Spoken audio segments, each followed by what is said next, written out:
Magsisimula na ang press conference para sa WBA featherweight match nila, Ricardo at Sendo.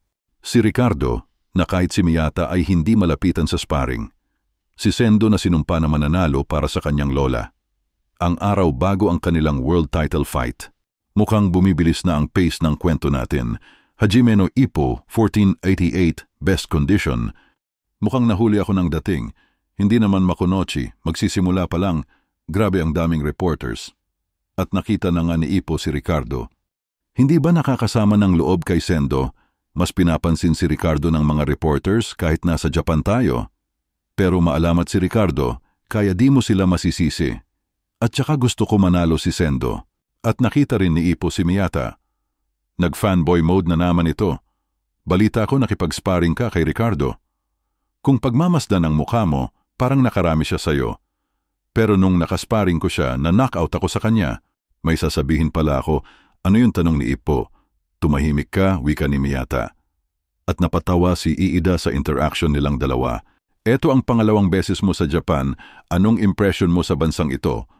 Tanong ng isang reporter. Hindi ako pumunta dito para mag-sightseeing, kaya mahirap ang tanong mo. Pero sa kabilang banda, nakita ko ang kastilyo ng Osaka. Napakaganda nito.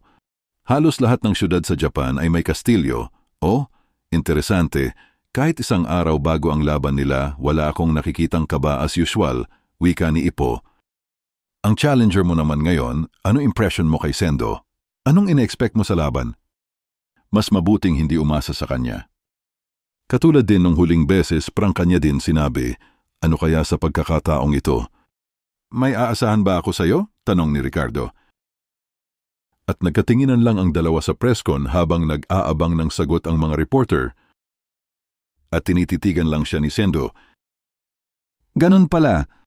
Ganun klase ang ine-expect ko sa laban at nagsimula na ulit kumuha ng picture ang mga reporter at nag-face off na ang dalawa sa gitna. Handa na ang dalawa para sa laban nila bukas. Kakain lang ako, kita tayo sa gym mamayang 1 oras at kalahati. Ayos lang ba yan, Sendo? Pakiramdam ko magpahinga ka na lang sa bahay. O di kaya paghandaan ang focus mo sa laban. Ayos lang yan, ginawa ko na lahat ng preparasyon na makakaya ko. At isa pa, wala naman tao sa bahay namin. At ang poster ng laban nila ay makikita sa halos lahat ng sulok ng Japan. Wow, lahat ng kanto sa bayan ay may poster nila. Mga bata, matatanda, mga estudyante, halos lahat ng tao ay pinag-uusapan ang laban nila bukas. Hindi ko ma-imagine ang isang hometown hero na mas minamahal pa kagaya ni Sendo. Tahimik si Sendo sa presscon, nakakapanibago, parang hindi siya.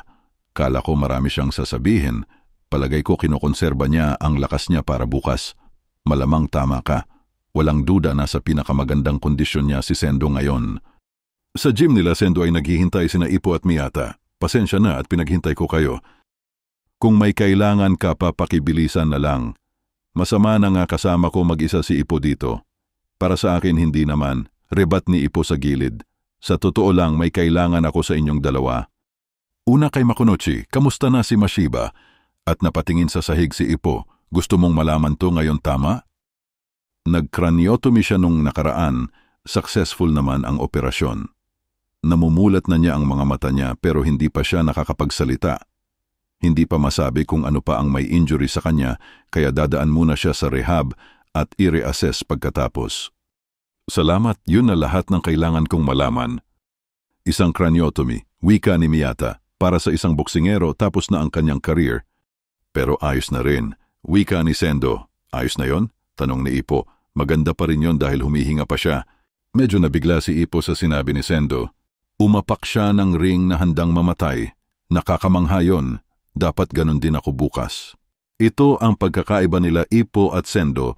May mentalidad si Sendo ng isang tunay na mandirigma at hindi nagdadalawang isip sa laban. At para sa iyo naman, ano yun, Sendo? Yang mga bugbog mo sa muka. Kay Ricardo yan galing?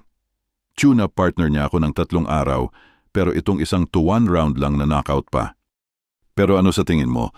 Nakaspar mo kaming dalawa, di ba? Sa tingin mo may tsansa akong manalo? At napatingin ng pabiro si Ippo kay Miyata, kala niya babarahin rin gaya ng sa kanya. Praprangkahin na kita. Sa ngayon, ang tanging tao na posibleng makatalo sa kanya ay Ay ikaw, ang prangkang sagot ni Miyata, totoo kayang may posibilidad si Sendo ma-upset si Ricardo base sa spar nilang dalawa. At dito na nagtatapos ang chapter mga kaibigan. Pinabibilis na ni George Morikawa ang pace ng kwento. At kung matapos ang laban, comeback na kaya ni Ipo. Pero shoutout muna sa ating mga viewers, abangan natin ang mga susunod na kabanata